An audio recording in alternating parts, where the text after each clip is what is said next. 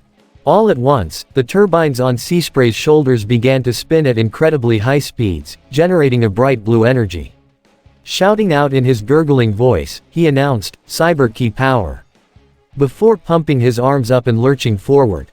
Cyber Tempest. The energy was unleashed in a pair of huge, spiraling beams that easily overpowered Swift's smaller ones, making the lieutenant's optics widen in horror. And no. No, no, no, no. All at once, the beams slammed straight into her and sent her careening across the ocean, where she and the destruction minicons were swallowed up by a surprise ground bridge. Hey! Ochako shouted. Where'd she go? Gah, man, Jazz grumbled. Screamer must have came in and picked her up. Kata grit her sharp teeth begrudgingly at that. Gah, come on, that's so unfair. However, Optimus took a more positive approach to the situation. It may be unfair, yes, but on the bright side, we accomplished what we came here to do. He craned his head up as Seaspray approached, his heavy footsteps shaking the ground beneath him. It's good to see that you're well, old friend. I trust that your memories have all been restored. They have. Seaspray nodded. And trust me, it's good to be back. Ha ha. Seaspray. Bulkhead exclaimed as he and Springer approached, raising their hands to him. How are ya doin', old barnacle butt? Seeing his fellow wreckers, Seaspray let out a laugh of his own, bringing his hands up to high-five the duo. Ha! Bulkhead. Springer. He then settled his hands on their shoulders, giving them a hearty shake. Of all the wreckers to share this planet with, how in the pit did I end up with the two of you? Just the luck of the draw, big guy. Springer shrugged. But hey, the more the merrier, right? No doubt about it, Seaspray affirmed, his optics shifting out toward the rest of the team. Ha, and I can see that the emphasis is in more. Optimus came over and placed a hand on Seaspray's arm. The size of our team does keep growing, yes, but I can only see that as a good thing. The Decepticons have a higher number of troops, yes, he gestured down to the lifeless Viacon husks strewn across the shipyard. But as you just demonstrated, their numbers were no match for your incredible skill. Which reminds me, he peered down toward Selkie and bowed his head. We'll do our best to clean up this mess, Captain. Our apologies. Ah, no need to worry. Selkie waved off, inspecting the damage from the battle. Lucky for me, the insurance should cover most of this. So long as the Oki Mariner is still floating, I ain't too torn up about it. He then gave a thumbs up to Seaspray. But look at you, Big C, Seaspray, I mean. You really gave those guys a proper thrashing. Sirius nodded wholeheartedly. Yeah, it was amazing. I had no idea you could fight like that. Seaspray gave a sheepish chuckle, rubbing his hand on his neck. Huh, well, when you're a wrecker, ya kinda have to put up a good fight. Also, you guys can still call me Big C, if you want. I did always like it. Sue was more than happy to oblige. Yeah, and it's all the more fitting too, Ribbit. She smiled brightly up to him. But honestly, I'm just glad that you found what you were searching for, Big C, others like yourself. HM, and I have you to thank for that, Sue. Seaspray gently pat the frog girl on the head with his giant hand. Thanks for all your help. Ribbit. Selkie placed his hands on his hips. So, what comes next? Well, it's pretty clear that I've got a lot to catch up on. Seaspray answered, his gaze trailing across all of the new faces he was seeing. Lots of people to meet and things to do. Asterisk woo woo woo. All of a sudden, the sounds of approaching sirens made everyone's heads whip around toward the city, where they could see flashing red and blue lights approaching in the distance. Of course, the sight made every human there terrified. Oh no, Izuku uttered. I think your first priority should be getting a disguise. However, Seaspray didn't seem worried. Oh, don't you worry. I've already got that covered. *WHRRTSCHZZTSCHZZTSCHZZCHKT. Once Seaspray stepped into the water, everyone was taken aback as he transformed, causing a rather large wave to crash against the docks. His arms and shoulders shifted up, aligning together before connecting over his head to form the main cab of his vehicle mode. The blue tanks on his back extended out and folded off to the sides, revealing a long panel that formed a rear bed of some sort. The flippers on his feet folded in and his ankles rotated around, shifting into his knees as they connected together to form a massive tube. His waist shifted up under the cockpit as the front and back ends fully connected, and his gold turbines locked into place at the back of the fully formed vehicle. The group were left completely slack-jawed by the huge military hovercraft that was now floating across the water's surface, which then rotated back around toward them. Well, what'd you think? Funny enough, still not the least conspicuous alt mode I've ever seen. Kyoka commented before glancing around at the wreckage. Now come on, let's get these poor saps swept up before the cops show up. Back on the dark side, Swift had crashed straight to the floor after getting flung through the ground bridge, her mini-con partners all disconnecting from her upon impact. Oog, she groaned, her vision hazy as she stared up at the ceiling.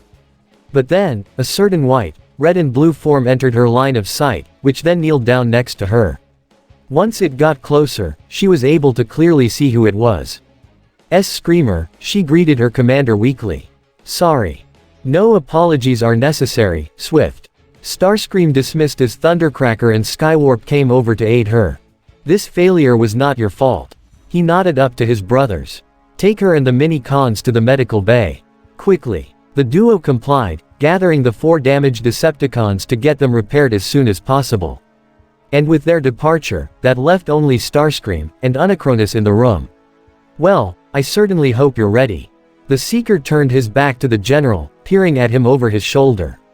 Your next report to Megatron should be very interesting, I'm sure. As he left, Starscream couldn't help but smile to himself while Unicronus grumbled behind him. And once he left the room, his satisfaction grew when he saw a fist-shaped indent in the wall. It only affirmed that he had been right, and his seething cohort was giving him so much vindication. Ah, it's good to be on top again. Chapter 89, The Flip Side, Class B. When the firefighter hero, Backdraft, had gotten the call saying that a massive explosion had just occurred at the Oki Mariner Agency, he wasted no time getting his crew ready. Selkie was a good friend of his, so he wasn't about to lollygag on this one. And so, once his fleet of fire engines pulled up to the shipyard, he connected himself to one of them and took the lead, ushering his team of firefighters toward the front entrance. Alright, everybody, stay sharp. We don't know what we're in for. He called out to them.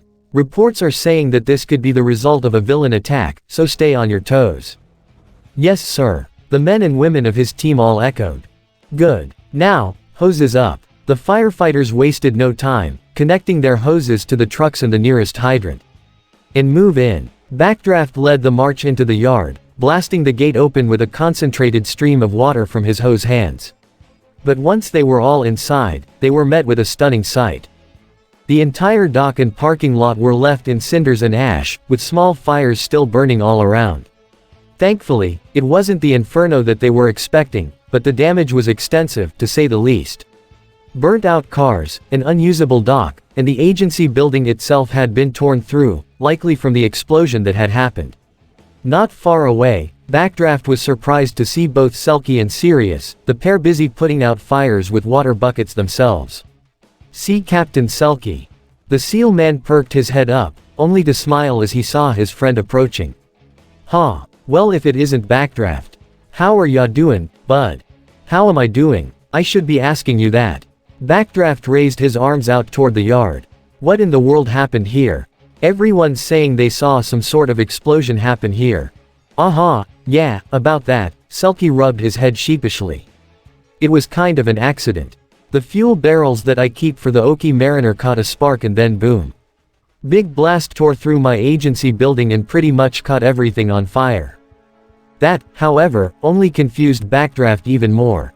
I don't understand, though, how were you able to put it out? His question got a small chortle out of Sirius, who answered, well you're not gonna believe this. That explosion managed to shake the place so much that it formed a huge wave that crashed down not long after it happened. It put a lot of the fire out, but we're still working on a few of the smaller ones left. In her head, though, Sirius was praying that he'd believe her. Please buy it, please buy it, please buy it. Backdraft hummed before giving a shrug. Well, I've heard of stranger things happening. Still, that explosion must have been pretty bad if it did all this. The firefighter hero failed to notice Sirius sighing in relief as he turned back to Selkie. We'll help out however we can with this. Gotta say, though, it's pretty crazy that this whole thing was the result of just some fuel barrels blowing up. You'd think a bunch of villains attacked this place. The spotted seal hero chuckled and gave a shrug. Well, hey, on the bright side, at least this was only an accident. Nothing much to do but make some insurance claims. Selkie couldn't help but smirk inwardly to himself. Which thankfully, I'm guaranteed to get if these, Sector 7, people pull through. Thanks, guys. Further down the coast, meanwhile, Grimlock, Jetfire, Eraser and Flare-Up were all waiting by the shore near Autobot headquarters, with all of the mini-cons gathered there as well. Near the front of the group were Red Alert and Signal Flare, with May perched on the former's shoulder. The three of them had bridged back to base with a whole trailer full of Viacon remains, reporting that the mission was a success, though they hadn't elaborated on much else that had happened. Instead, they had relayed orders from Prime, saying that they should all wait outside on the beach and wait for the others' arrival, by sea. It was certainly a strange request, but they complied nonetheless. You know, I like it when Prime gives us something fun to look forward to, Flare-Up started. But at the same time, I hate how secretive he can be about it. Hey, well you do remember how he used to be before he became a Prime, right? Jetfire recalled, shaking his head. Doesn't surprise me in the least. Eraser, however, was somewhat apprehensive. Still, it's quite curious that the others are coming by sea instead of the ground bridge. She glancing inquisitively toward the medic and the weapon maker. Are you certain that there is nothing wrong? No. Red Alert answered simply, with May swinging her legs back and forth in excitement. It's just a surprise, nothing more. Forgive us for being skeptical, Red Alert. Grimlock said, his gaze locked firmly out toward the ocean. After all, that Decepticon attack was completely unexpected. Red nodded in understanding. I can sympathize with your concern, but trust me when I say that there is nothing to worry about. You'll see soon, EHO. Well, I certainly hope they arrive soon. Sir Shock spoke up, her arms folded across her chest. Those children's curfew is coming up soon. They may not have school tomorrow, but it's still the rule. Her teammates were much less concerned, though. Come on, Sir Shock, you're being way too worried about this. Grinder said, his hands leisurely placed behind his head. I'm sure Prime's got the curfew thing remembered by now. Highwire nodded at that. Yeah, Optimus wouldn't let something like that slip. Not when Izuku, Kyoka and Momo's parents are keeping a sharp eye on that.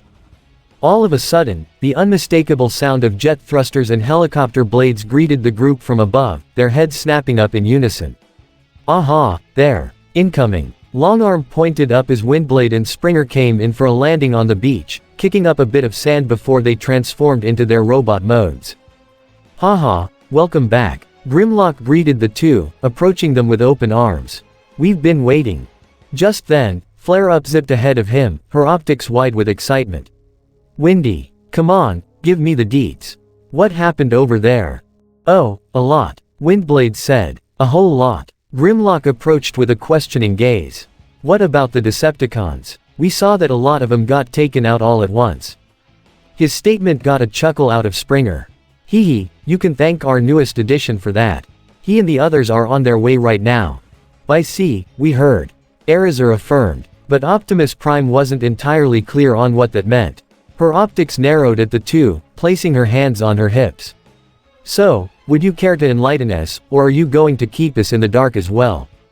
Windblade simply smiled and shook her head. Hey, relax, Eraser. The rest of the team should be here very soon. In fact, craning her head toward the sea, she could hear the distinct sounds of crashing waves in the distance, and not far away, bright headlights could be seen getting closer and closer toward the shore. I'd say they're already here. The Autobots were left gobsmacked as they watched a massive sea vessel come sailing toward their little section of the coast. Once it got close enough, they saw that it was a white and blue military hovercraft with hints of gold throughout, and situated in its massive rear bed were the rest of their Autobot allies. Somehow, Optimus, Jazz, RC, Bulkhead, Sideswipe, Sunstreaker, Strongarm and Bumblebee had all managed to fit. Granted, it was pretty snug, and all of their human friends were riding on their shoulders, but they somehow made it work. What the, Flare-Up muttered. Holy slag, Jetfire exclaimed. Red Alert, meanwhile, was smirking to himself. See, told you it'd be worth it. As the hovercraft backed up toward the shore, its rear ramp came down and struck the beach, allowing the Autobots to file onto land one by one. Ahoy, Grimlock, Kata waved as she jogged up to her guardian. Surprised or what? I think I'll go with, or what? Grimlock stammered, reaching down to scoop her up as he approached the group. He watched as the hovercraft's ramp retracted on its own, and he looked to Prime as he made his conclusion. So, I take it that this is our new friend. Not a new one, Grimlock. Optimus answered, right as the sea vessel began its transformation. But rather, one who we're all very familiar with. *WHRRTSCHZZTSCHZZTSCHZZCHKT. The remaining Autobots were absolutely in awe as the huge Cybertronian took to his robot form, his back facing them at first and casting a huge shadow in the moonlight. It didn't take him long to turn around, though, and that's when it became clear who he was. Ahoy, everyone! Sea Spray waved as he trudged his way through the water, coming ashore once again. Prime wasn't kidding, there's a lot of you here. Flare-Up's open mouth widened into an elated smile. Sea Spray. Erazur, though, was simply astonished by the sheer size of him. Sea Spray. He's humongous. High Wire, Surshok and Grinder all exclaimed at once, raising their arms in unison. Ahahaha. Grimlock bellowed in laughter, approaching Sea Spray with an extended hand. Sea Spray, as I live and pump. It's good to see you, old chum. Sea Spray knelt down, accepting the handshake. Grimlock, so you escaped the Ark, too. Fantastic. Also, it's good to see you like your old self again. The Dinobot leader sighed, nodding at his point. Yes, well, I had quite a long time to think about everything that had happened. But those are stories for another time. Are there any others here who escaped the crash? No, just us, at least for now. Grimlock craned his head up toward the sky. I did see other pods scattered down toward the planet, and there's an escape ship that the rest of my team are in somewhere on the planet, but we aren't sure where it is yet. Sea Spray hummed, processing the information. I see, well then, that's all the more reason that we'll need to retrieve my stasis pod in the morning. But for now, he set his sights on the unfamiliar bot who was sticking close to the Dinobot leader. But who's your feathery friend here? A Maximal, I presume. Erazur nodded sheepishly up to him. I am. My name is Erazur. I have recently joined the Autobot cause. It is a pleasure to meet you, sir. No need to be so formal. Sea Spray extended his large hand down to her. Just call me, Sea Spray, or any one of the many nicknames I have.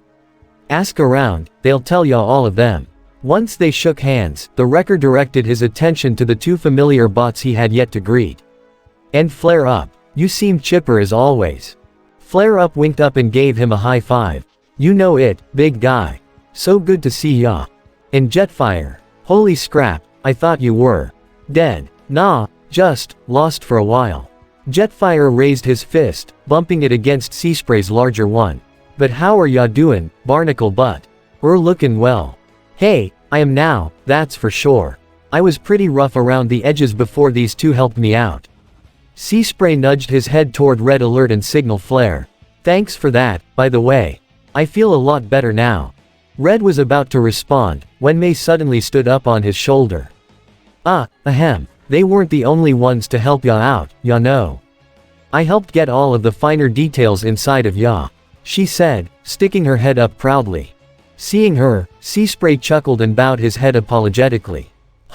Right, where are my manners? Thank you, May Hatsume. The pink-haired inventor introduced herself with a salute. Pleasure to meet ya, Sea Spray. Likewise, Sea Spray said, which brought his attention down to the rest of the humans, who were all gathered around near his feet. And that brings me to all of you. Outside of Suyu, I don't know a lick about ya. So how about we get to some much needed introductions, The 1A students and All Might were happy to oblige, introducing themselves one by one, starting with Izuku and capping it off with the number 1 hero himself. Needless to say, the large Autobot was quite surprised by just how many faces there were to meet. Well, it's very nice to meet all of you. Gotta say, though, wasn't expecting so many organics to be in on the secret. The group of teens sheepishly laughed at his point. Yeah, well, the secret isn't exactly the best at being kept, Izuku admitted sheepishly. Granted, it hasn't gotten out to the general public yet, but it's like someone new finds out every week. Toshinori sighed and rubbed his head. Indeed, so you might want to be ready to meet even more humans, Sea Spray. Especially once school gets out and all of the students who are in the know get to come here daily. If anything, that made the aquatic Cybertronian all the more excited. Haha, great. I'm always up for meeting people. When you're out on the ocean as much as I am, things tend to get lonely a lot. Wait, Cybertron has oceans? Kyoka asked. That's right. RC confirmed, counting off on her fingers. There's 3 actually, the Argon Sea, the Mithril Sea, and the Sea of Rust. You can probably take a guess at what that last one is filled with. Very scary place. Strongarm continued off from there. The Argon Sea, meanwhile, is a gaseous ocean, and then the Mithril Sea is also known as the Great Sea of Energon. If it still has any Energon left in it. Sea Spray lamented, craning his head down. Last time I saw it, it was more like a lake than a sea, he clenched his fist in frustration. And we all know who's responsible for that. Sue placed a finger on her chin, making an easy deduction. Megatron, right, Ribbit. Standing at his full height, Sea Spray confirmed her guess. Yep, you're exactly right, Sue, he swiped his hand in disgust. And it disgusts me. Do you know how many native mechanimal species make that ocean their home? And Megatron has no qualms draining it. My friend, Cybershark, was fighting tooth and nail to stop him, but when so many of his fellow Sharkticons fell in line with Megatron, he couldn't keep the fight up for long. Then the Wreckers got involved. Bulkhead interjected, placing a hand on his large friend's arm. Because we knew how much the Energon Sea meant to ya, Barnacle Butt. Managed to drive off most of the cons within a few weeks, too. Springer commented. And then the Autobots left a few outposts there, but I can only wonder if they're even still around after all this time. The children all sent Sea Spray sympathetic looks, with Momo hugging her arms around herself. Goodness, I suppose it really is that bad on Cybertron, isn't it? Optimus nodded to her. It is, Momo, you're all quite lucky that, out of all the Decepticon forces, it was Starscream's team that found this planet. However, his metal brows furrowed seriously. Unfortunately, I have a sinking feeling that may not last. Hey, let's not use the word, sinking, around here. Sea Spray wagged his finger in disapproval. I'm sure as Scrap ain't gonna let anyone here sink, especially now that I'm back in tip-top shape. He raised a determined fist. No matter what con comes my way, I'm gonna sink them. Starscream, Shockwave, even Megatron himself, doesn't matter. They're all getting shipwrecked. Kyoka couldn't help but smirk to herself at that. I know a certain Joe who'd really get behind what this guy is saying. Bulkhead gave a laugh and punched Sea Spray on the arm. Haha, that's the ticket. Let's send those cons down to the bottom of the deepest trench this planet's got to offer. How about we not and just say we did? Sunstreaker suggested. Would rather not pollute this beautiful planet. Oh yeah, I'm right there with ya. Sea Spray agreed, setting his optics out toward the ocean. I don't think I've ever seen such blue waters in all my travels. Would be a shame if the cons decided to ruin it, he trailed off before remembering something else. But speaking of wreckage in the water, we'd better go get my stasis pod. See if anything can be salvaged from it so we can find the Ark. Optimus strolled over and nodded up to him. I wholeheartedly agree, Sea Spray. But right now, it's getting late and tomorrow is another day. He set his sights over to the students. For now, we need to get the children home before curfew. I gotcha. Sea Spray knelt down in front of the group, his optics set upon Sue. I'm guessing that you've got school tomorrow, too, right? However, the frog girl shook her head. Actually, no. The teachers are gonna be busy doing Class 1B's practical exams, so we have the day off. Tenya reinforced her words. Indeed, just as they had the day off today while our exams were happening. So if any of you need assistance with the pod retrieval tomorrow, we are all available to help. The news made Seaspray quite happy, to be sure. Haha, that's great. Looking forward to it. But if you're gonna come along, then you'll wanna get plenty of sleep. He winked down to them and raised a single finger. After all, early to bed, early to rise, and you're gonna want to get up early for this if we wanna get it done without drawing attention. Very true. Optimus concurred, craning his head toward his medic. Red alert, ready the ground bridge to take the children home. Red saluted and went into the base, prompting the Autobots to escort their human partners after him. Come on, Sue. RC offered, extending a hand down to her. I'll take you and Ochako home. Sue bowed to the pink femme gratefully. Thank you, RC, Ribbit. Before she could, however, she was suddenly onset by the mini-cons, who gathered around her while gazing inquisitively at her. Is there something I can help you with? Upon asking that, Sir Shock shoved the others away while scolding them. Boys, it's rude to stare. She then turned back and bowed apologetically. I'm so sorry, dear, but as you can probably tell, my compatriots are intrigued by your presence, considering you are new around here and all. Oh, that's right, Sue placed her finger on her chin. I didn't get introduced to you guys yet, did I? Sorry about that. Ah, that's alright. Grinder waved off. With how many newbies show up here, sometimes introductions don't happen right off the bat. He jerked a thumb toward himself. But now that we're here, I'm Grinder. Sir Shock. The orange mini-con picked up. And I'm High Wire. The little bike transformer finished. We're the Street Action Mini-Con team, and we're partnered up with Setsuna, Tetsu, and Abara. That took Sue aback just a bit. Oh, so there are 1B students who know about you guys, too. On that note, Flare-Up zipped up in a blink of blue light, which managed to startle Sue just a little bit further. Sure are. And, you're looking at the femme who's partnered with the best of 'em. She sent the frog girl a salute. Name's Flare-Up, guardian of Miss Itsuka Kendo. Good to meet ya, love. A British Cybertronian, Sue concluded from that exchange. Never would have guessed that was a thing. But nice to meet you, too. Flare-Up let out a sheepish laugh, unsure of how to take the comment. Ah hee hee, thank you. She leaned down toward Momo and whispered, she likes to speak her mind, doesn't she? She's certainly not shy about it. Momo concurred. But she really is a nice person, Flare-Up, trust me. Eraser cleared her throat, interjecting into the conversation. Ahem, in any case, she craned her head down toward Sue as Grimlock and Jetfire came up to join her as well. It's certainly a pleasure to meet you, Suyu. I am Eraser. She gestured to the larger mechs behind her. And these two are Grimlock and Jetfire. Sup. Jetfire nudged his chin toward Sue.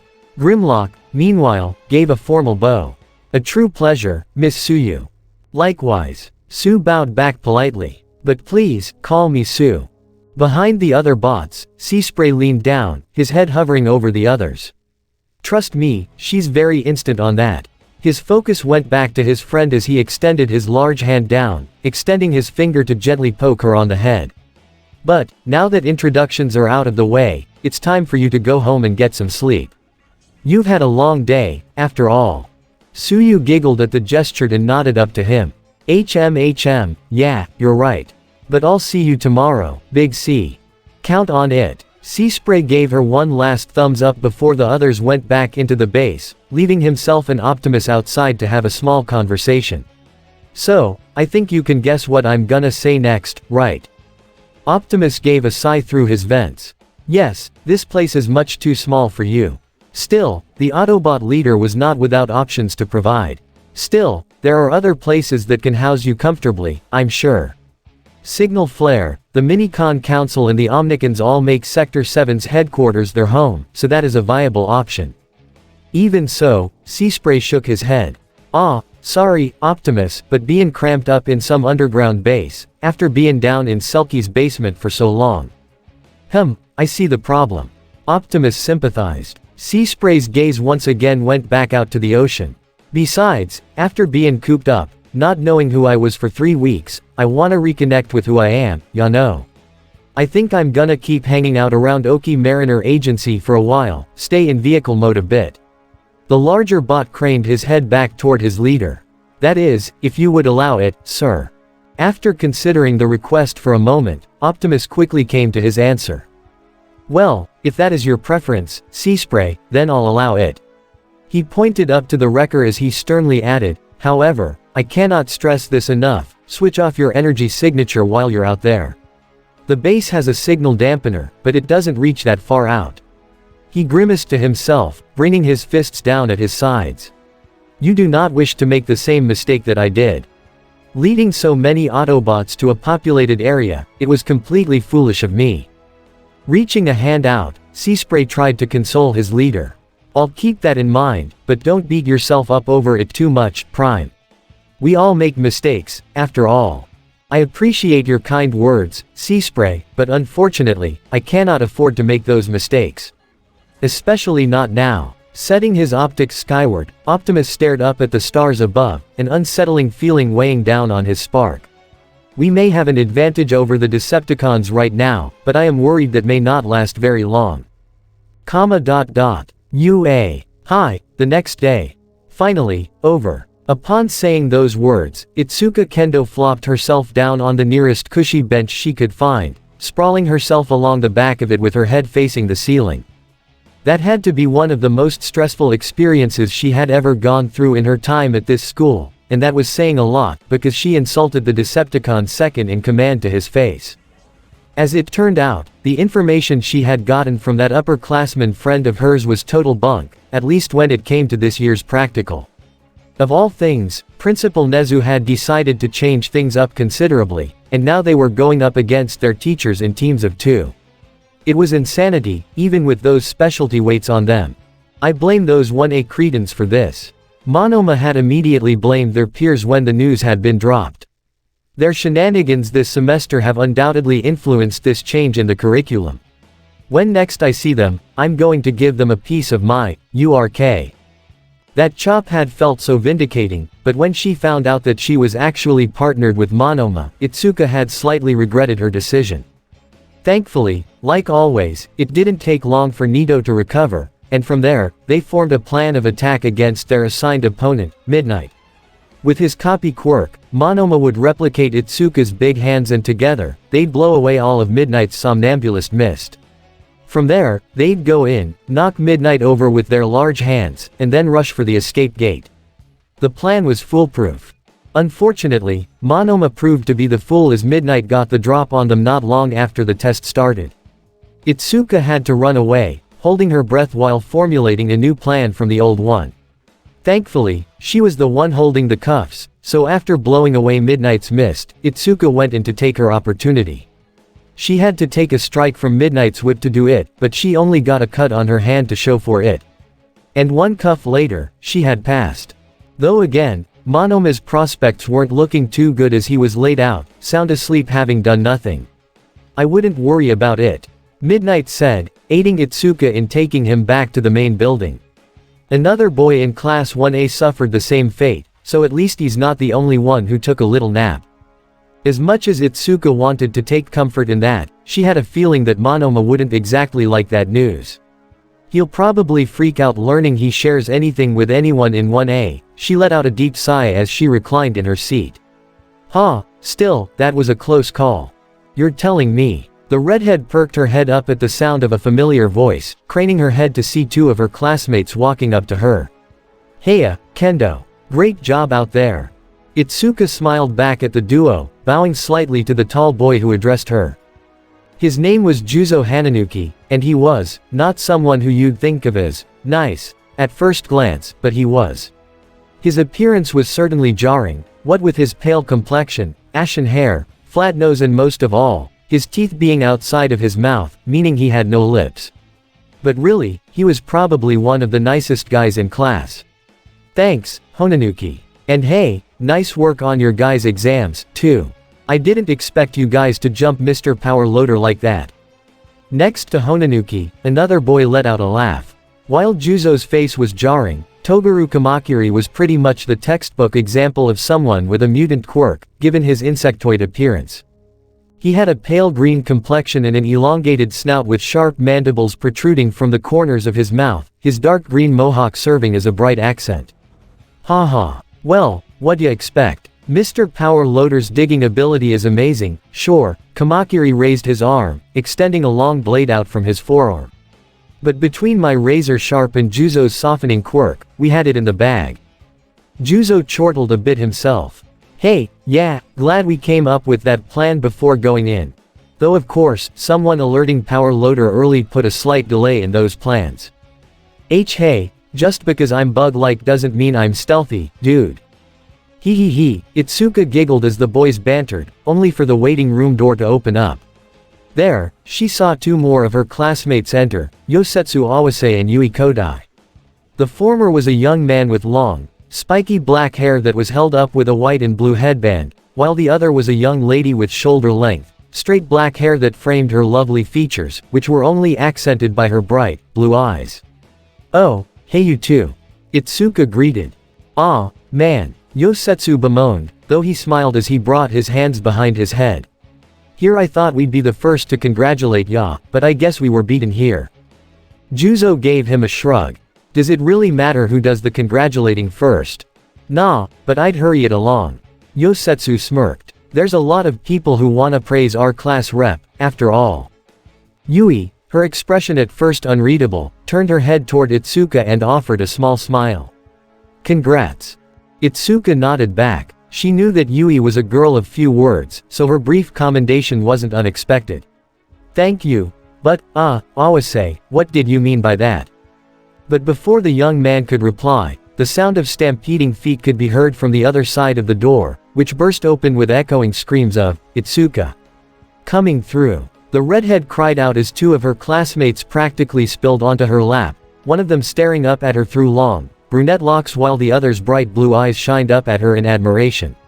You did it! They both exclaimed. Kei Kanoko, Pony. Itsuka exclaimed. Where did? I'm sorry, Kendo. Abara said breathlessly, propping herself up against the doorframe after running all the way there. We tried to stop them, but they just charged in. Next to her was another girl, one who was also trying to regain her breath.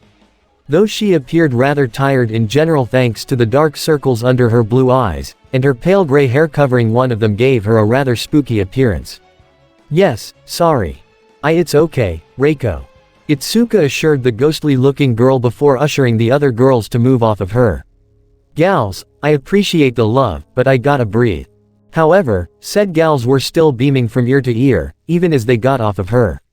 The brunette's hair was so long that it appeared to be shaped like a mushroom, which was a theme that extended into her red and white polka dot hero costume complete with a mushroom cap-styled hat. Sorry, Itsuka, but we're just so excited. Kanoko Komori gushed, bouncing up and down in excitement. At this rate, we'll all pass the finals. Well, maybe. Itsuka corrected, feeling bad about Monoma once again. I couldn't exactly prevent Monoma from getting got. I wouldn't worry about Monoma. Pony Tsunotori waved off. She was a shorter girl with a bit of a curvier physique, though said curves gave her some equine proportions, mainly in her legs. On top of that, she didn't even have regular feet, instead having hooves in their place. On top of that, her nose was structured more like a short muzzle, making her even more horse-like. And then, for the finishing touch, she had a long pair of horns sticking out the top of her head, owing to her quirk. I'll bet you he'll still be coming along on the camping trip with the rest of us. For now, we should be celebrating, by God. Itsuka had to resist a laugh. Being an exchange student from America, Pony would sometimes slip into her native English from time to time, something that all of them found incredibly charming, though it did sometimes lead to awkward situations. Hey, well, I wouldn't jump the shark, Pony. After all, Tetsu and Setsuna haven't finished their exam yet.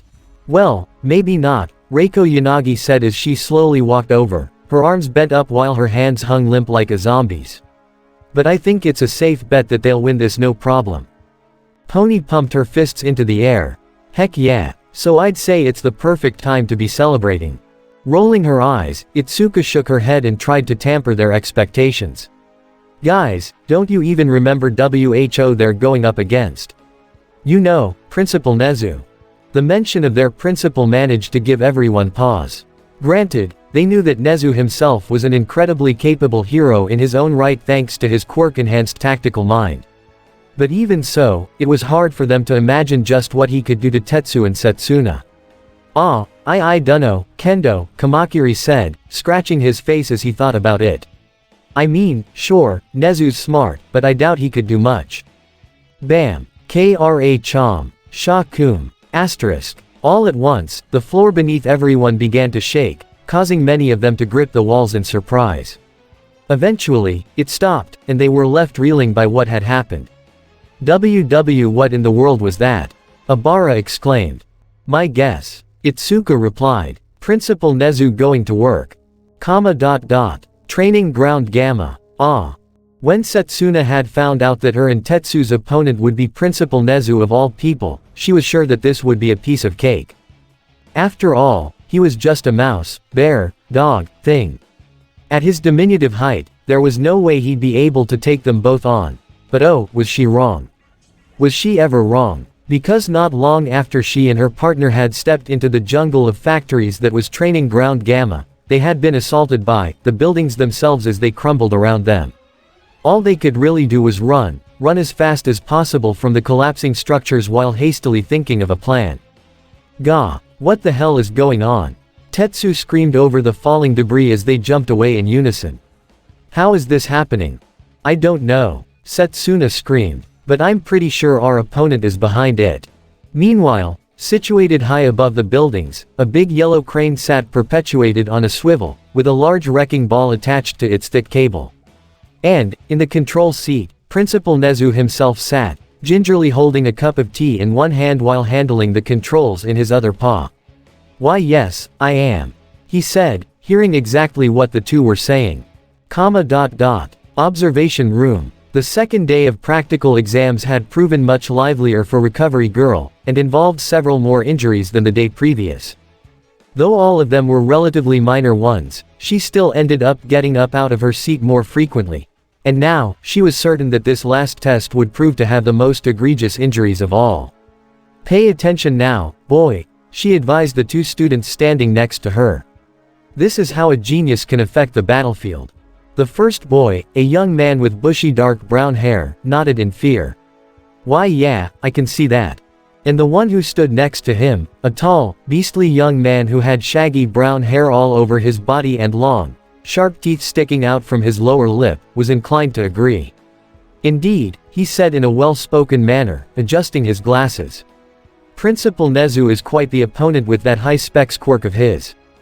You think they got a chance, Shishida? I do not know, Kaibara. We'll have to wait and see. Upon saying that, though, Shishida's ears perked up when the door behind them opened, wherein half of their class came pouring in. Ah, there you all are. Kaibara smiled and craned his head toward the group, their class rep at the very front. Hey, we were wondering when you'd be back. He gave Itsuka a thumbs up. Nice work out there, class rep. We're all proud of ya.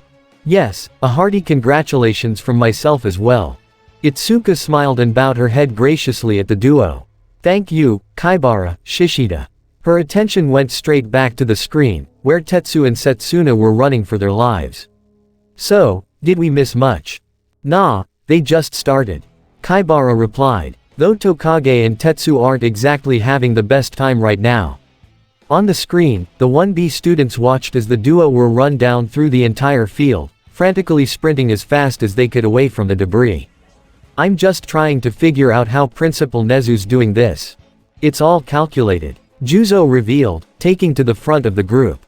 Remember, his quirk is high specs, so that means that he's thinking of all the ways he can dismantle the course in real time. And that means that this stuff is as easy for him as flicking his finger. Back on the training ground itself, Nezu was starting to thoroughly enjoy himself, to the point where he was actually monologuing to his students even though they couldn't hear him. I would say that there's no use in resisting, students. I can cause chain reactions depending on what I destroy. Just so, he moved the control lever and sent the wrecking ball down, smashing it into a building that knocked down more structures like a bunch of dominoes. Such calculations are as easy for me to make as a simple cup of tea. Unfortunately, those two don't realize that one by one, I'm sealing off every path to the escape gate. As he spoke, the quirked mammal's voice slowly became more and more unhinged, to the point that he was shouting hysterically. A genius villain can always win from afar. Ah ha ha ha ha. The kids in the observation room were galled by the sight of their principal, holding his teacup to his lips while he laughed maniacally, spilling the liquid everywhere down his face. What is happening right now? Abara uttered. Oh, in the past, humans conducted horrible experiments on poor Nezu. Recovery Girl revealed, still smiling despite the chaos. So in times like these, this is how he gets his vengeance. No way, Yosetsu uttered. So, does he secretly hate us? Recovery Girl shook her head. Oh, no dear, not you. Just the ones that hurt him. But he always says that he seeks to make the future generations less like those people, and sometimes, some tough lessons need to be learned to get that across. The old lady's sights went back to the screen. Besides, Tokage and Tetsu are in no real danger. Just watch. Tokage, we need to find a way out of this. You think I don't know that already? I'm thinking. Unfortunately, Setsuna might not have been able to think fast enough, as the debris was already right on their heels. Come on, think.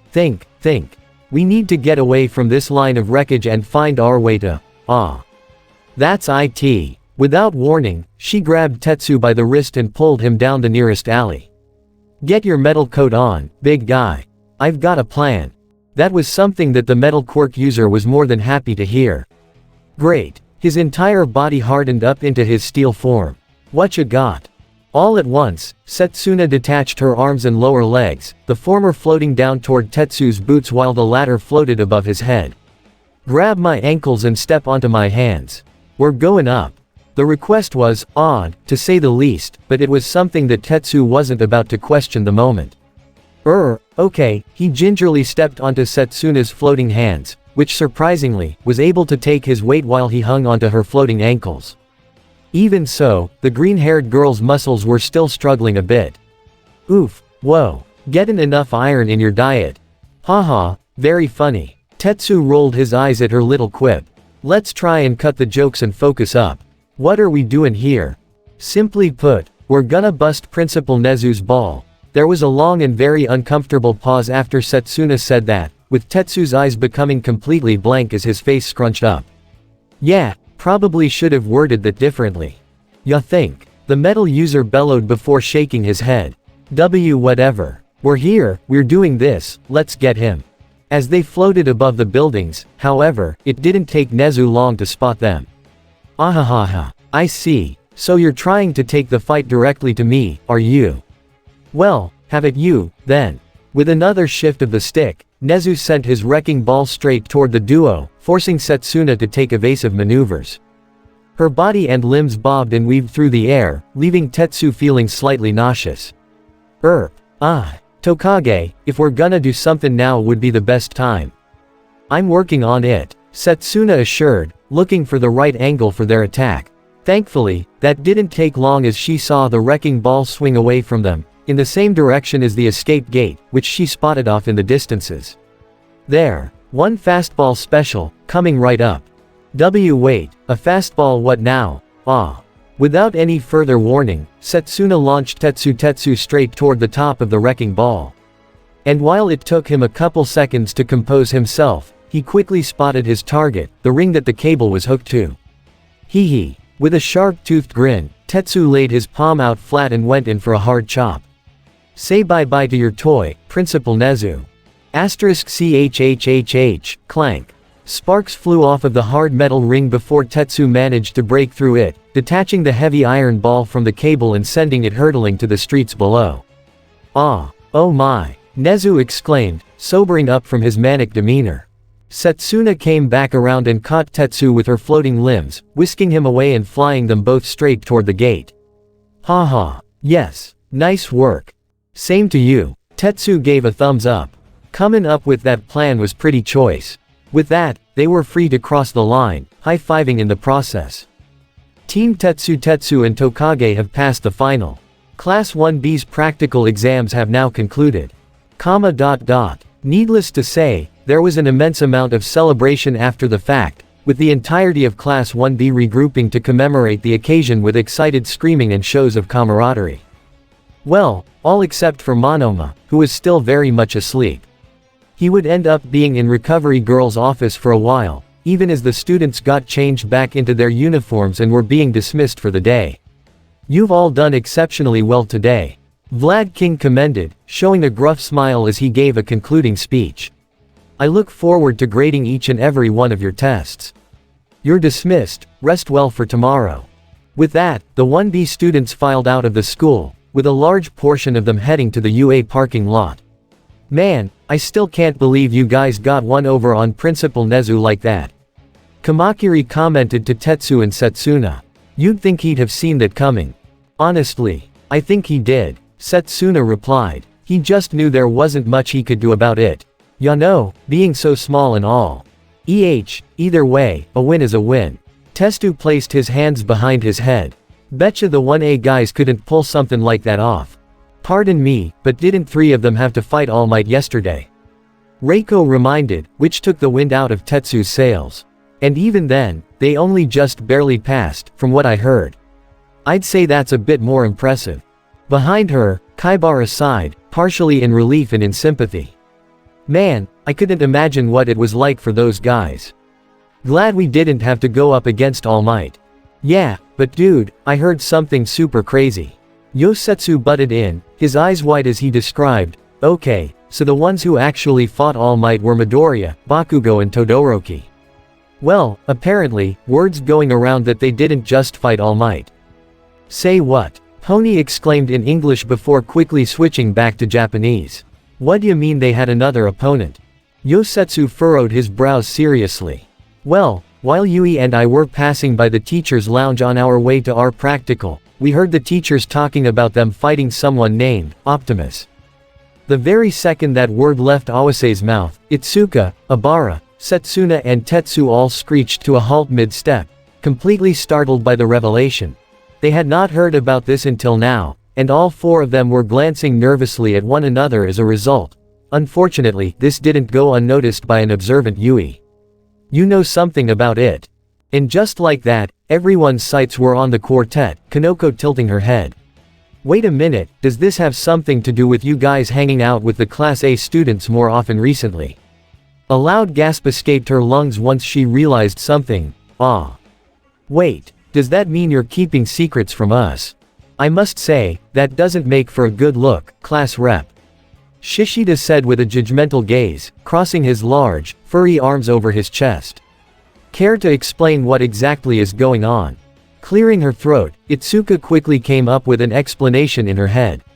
"Why yes, well, do you guys remember those people who came to watch the sports festival? The ones who sat down with Class A?" The group racked their brains for a moment before Honanuki snapped his fingers. "Oh, yeah, they were those specialist people, weren't they? The ones who Monoma keeps complaining about giving Class A some sort of special training." "Ah, yes, I remember now as well," Shishida affirmed. "They were led by that tall man with the gentlemanly mustache, if I recall." "Why yep, that's Orion Pax." Tetsu nodded. "But get this, he's actually really good friends with All Might. And his code name is Optimus Prime." All at once, a chorus of understanding oohs rang across the group, with Pony pounding her fist into her open palm. "Ah, gotcha. That makes sense." Kamakiri, though, was still confused. "It's kinda weird, though, don't you think? Why would they have those 3 fight 2 opponents?" Setsuna pondered. "I couldn't give ya an answer to that. But if I had to guess, maybe the teachers see something with those 3 that we aren't." "You mean aside from the fact that they're stupidly powerful?" Reiko stated. Pony nodded her head vehemently. Yeah, at the sports festival, they were all like, Ka Pow. And Sha Boom. Wouldn't surprise me if they're getting special treatment. Kaibara couldn't help but tilt his head to her. How'd that qualify as special treatment, though? Sounds more like things are getting harder and harder for them. Well, perhaps once we see Midoriya, we could ask him. Abara stated as she, Itsuka, Tetsu and Setsuna grouped up together. On that note, however, this is where we must part ways for the time being. SNRK, if you say so. Kaibara snickered. But don't forget to take notes on them to find the best way to beat them. The entire group groaned, yet also laughed at his impression of Monoma before they all said their goodbyes and parted ways. However, once the others were gone, the 4 remaining 1B students went back to eyeing one another warily. So, what do you think happened yesterday? Tetsu wondered. "'Cause I'm pretty sure I heard about something going down in Shizuoka last night, too." "You think Prime taking part in the exam is related to that?" Setsuna inquired. However, Itsuka shook her head. "Probably not directly, but when she got home last night, Ochako did tell me that there'd be some big news to share when we get to HQ. So, shall we?" The quartet shared another nod before moving toward their departure point, where they saw their rides all waiting for them. Propped up on their kickstands were Flare Up, High Wire and Sir Shock, while Grinder was in his skateboard mode leaning against the bike rack. Of course, Flare Up was using her holoform, keeping watch to make sure that no vagrants would come along and try to steal them. But, once she saw their friends approaching, Tracy broke out into a smile and dashed toward them, coming up to bring Itsuka into a big hug. "Aw, there's my girl. I'm so proud of you." Flare. The redhead stammered, trying to reciprocate the embrace. How did you know I passed?" "I watched it live." Tracy set Itsuka down, giving her a wink. "In fact, we watched all of your tests." She sent a thumbs up to the other 3. "Crackin' job, everyone." On that note, the street action mini-cons all rolled up to their respective partners, offering their own praises. "Indeed. Very well done, Lady Ibarra." Sir Shock said joyously. "You and that lovely Kanoko girl did so well against Smintos. Your quirks complement each other quite nicely." The vine-haired girl gave a little giggle at that, remembering just how much of a mess Smintos was after the whole test was over. He was covered in so many vines and mushrooms, he resembled a walking planter. "Hee, you're right, Sir Shock. And thank you. Kanoko is very nice, and I hope I can introduce you to her one day. And I very much anticipate getting to meet her, my dear." Meanwhile, High Wire and Grinder were practically circling their partners while delivering their tribute. "Bro, that move you did to take out Nezu's Wreckin' Ball was choice." Grinder complimented. High Wire, meanwhile, was quick to remind his teammate, "It sure was, but remember who actually came up with it in the first place. Give my girl some credit." "Well sure, dude, but my boy was the one who took the ball out." "Oh, I'm sorry, but there's a reason my gal got in on recommendations." "Bro, the plan wouldn't have worked without my guy." Tetsu put his foot down and stopped Grinder before he could smash headlong into High Wire. Grinder. "Dude, chill." Setsuna also stopped High Wire, propping her foot against his front tire. "Yeah, boys, stop. It's not a competition. We both passed the test, didn't we? We shouldn't be arguing over who did what better." The 2 mini-cons both backed up, their voices taking on a sorrowful tone. "Sorry," they said in unison. Good." The green-haired girl nodded, though not without thinking to herself, "Besides, if this was a competition, I would have won already." She shook that thought away before getting serious. "Besides, we can talk about how we did later. Right now, we've got something we wanna talk to you about." Tracy's head bobbed to the side curiously. And, what's that, love?" Itsuka cleared her throat and took things from there. "Yes, well, on our way out today, one of our classmates told us that he heard the teachers talking about Midoriya's test, and how he, Bakugo and Todoroki all faced off against All Might, and Optimus." The mention of Prime made Tracy recoil, and the mini-cons visibly jumped a bit. "So I'm guessing there's some truth to that. Also, Ochako already told me that there was gonna be something important for us to see once we got back to base. Any chance it's related to what happened in the city overnight?" The Autobot scout was silent for a moment before giving a relenting sigh. Suppose there's no getting round it now. Time to fess up." She sent the group a reassuring smile. "But I promise, it's not as bad as you think it is. Come on, let's roll out." After radioing into Red Alert, the group of students and Autobots rolled through a ground bridge straight into Autobot base, where the medic and Optimus Prime were already waiting for them. After dismounting their guardians, Itsuka, Tetsu, Abara and Setsuna marched straight up to Prime, allowing Flare-Up and the mini-cons to transform. "Greetings, everyone," Optimus said with a raised hand. "I'm sorry that I wasn't able to make it to your tests, but it's been a rather busy day." "It's no big, Prime." Setsuna placed her hands on her hips. "What we wanna know, though, is what it is you guys are keeping from us." "Yeah, what's the big deal?" Tetsu exclaimed irritably. "First we hear from our classmate that you apparently were part of Midoriya's test yesterday, and now there's all this crap about something going on in Shizuoka Bay. What gives?" Abara placed a hand over her chest in concern. "Optimus, is there something going on? I'm rather worried that you're leaving us out." Scanning his optics across the group, Optimus became visibly crestfallen as he lowered his head. I apologize for leaving you out of the loop. I was afraid that informing you all would distract you from your tests, and I didn't want to jeopardize your grades." He met their eyes as he asked, "Although, what is this about one of your classmates hearing about my participation in the test?" "Our friend, Awase, was passing by the teacher's lounge and he overheard them talking about it," Itsuka explained. "And they mentioned you by name, your real name." "I see, they must have thought that they were in the clear," Optimus lamented.